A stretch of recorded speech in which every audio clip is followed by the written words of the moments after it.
DJ Ferris. The Chicago, nigga. It's the real one. Hit me. Only one is pulling shit the fuck up. Let's get to sports talk. Of Joel Embiid. I think that he's a phenomenal talent. He's a big boy who's got an outside shot. He's got moves around the basket. He's agile. He's athletic. He defends. He blocks shots. He's got a career average of 24 and 11 on nearly 48% shooting. And I think it's like around 32% from three-point range. The brother's got game. Here's why I use the word disappointment, albeit slightly. Because with greatness comes great expectations, especially when you're in the same conference as the Greek freak, Giannis Antetokounmpo. Giannis Antetokounmpo got into the league a year before Joel Embiid. Obviously, Joel Embiid missed his first 2 years due to injuries. He's played the last 4, whereas Giannis has pretty much played the last 6 or 7. The bottom line is this: he's the reigning league MVP, and he's followed that up by averaging 29 and 13. And even then, when we talk about him, what are the 2 things that we say most about him, Jalen Rose? What we say about him is, A, his ferocity. He's in attack mode constantly, okay? And, Shaq talked about the Superman keep putting it on him and whatever because of his dominance. They just want Embiid to be more aggressive. He's hesitant to be aggressive. He's tentative. He's not on go mode every second like Giannis is. Like, he's not on go mode. He's not in putting the fear in players like Giannis do. That's what they getting at. They want him to be more aggressive and dominate the paint more. Mostly you see him outside shooting jump shots more than he is in the paint, backing down players and dominate, throwing that elbow into him and taking a hook shot. Mostly he just shooting jumpers. And he's not more as aggressive as they want him to be. In the low post. And B, he doesn't cheat you because there's always strenuous and extreme effort when it comes to this kid. He wants it. It's not enough for him to be good. It's not enough for him to be great. He's never given you the impression that he's remotely satisfied. And when you take that into account, along with the fact that it was recorded that he put on like 57 pounds of muscle since he came into the league, and you see the star, one of the elite players in the game, a reigning league MVP who plays like he's starving. Remember what we talked about, Max. Remember what we talked about, Jalen, last year when they lost to Toronto. We actually contemplated whether or not that was the best thing that happened to Joel Embiid because he was so hurt and so devastated by that loss to Toronto. It was the first impression that we had vividly seen where he was incredibly affected by it. It wasn't a game to him anymore. That guy has been Giannis Antetokounmpo for years, and that's when I'm talking about disappointment. I'm not talking about skills here because we know the brother can play. I personally think Jalen, he needs to be in the low post more, but that's Brett Brown's problem, not Joel Embiid. Get his behind back in that low post. See what I just said? He don't be in the paint as much as he should. He don't put his force and dominate the game. He mostly outside shooting threes or shoot mid-range. I sit here and just said that.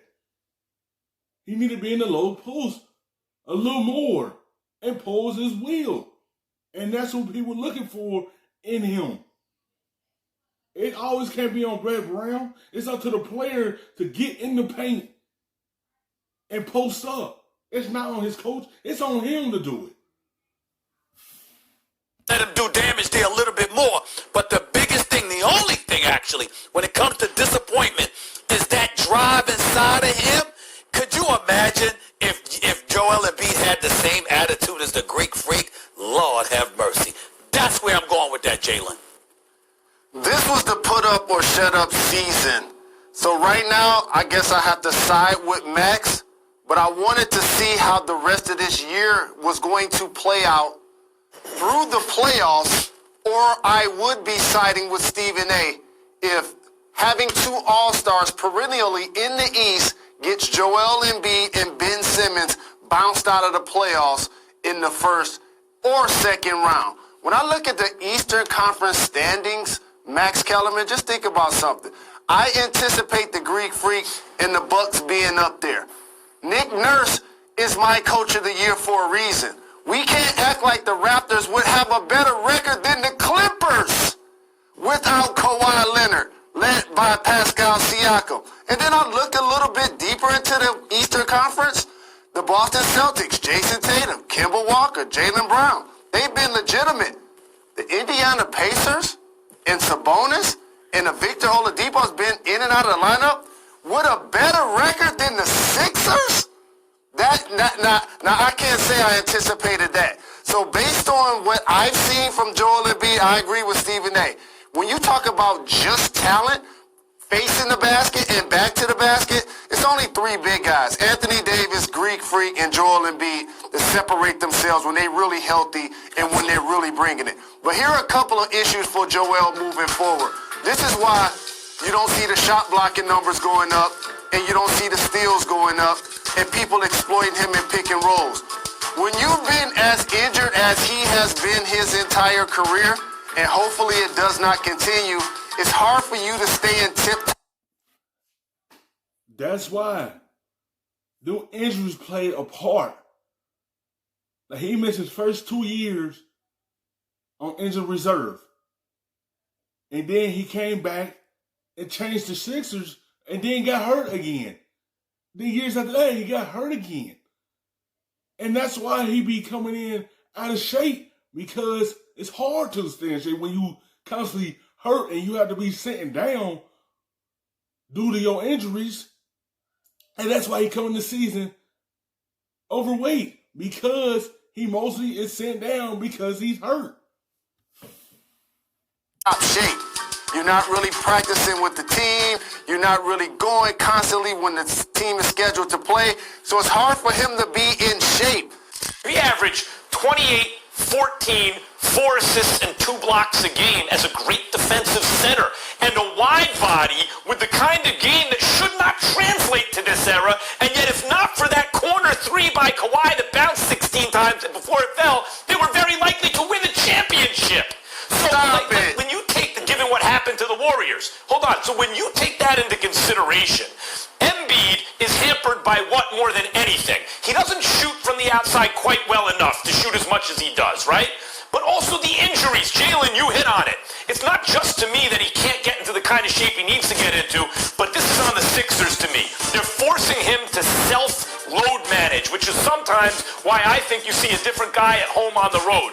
You know, like at home he wants to put on a show, and I think on the road sometimes especially he's thinking, wait, I gotta load manage here because they're not going to do it for me. And so that hampers him in a way.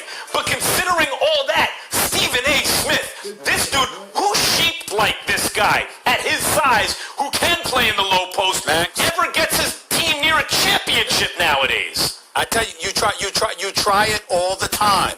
You don't get to change the argument for us. No one is debating the talent and the skill set of Joel Embiid. I'm not even going there with you. What I'm talking about, and I'm going to go right to you, Jalen, with this. The Greek Freak is in the same conference, and he's coming. Remember when I said that months ago, Max? I said this man is coming, and he's announcing to the world. They just want him to be more aggressive, like Giannis.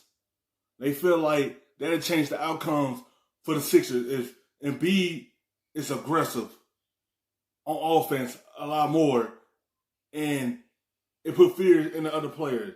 It will help elevate the Sixers if he's more aggressive. That's what he's getting at. Greek Freak is more aggressive than Joel Embiid. Like at times he be aggressive, but at times he get hurt for doing that, and that's why he's so hesitant to be aggressive, because most of the time he be aggressive, he get hurt. And they showed that the highlight with Kevin Love when he was being aggressive, he got hurt. And that's why he's not more aggressive, because he probably scared of getting hurt again. I'm coming for all of y'all. You, Max, applaud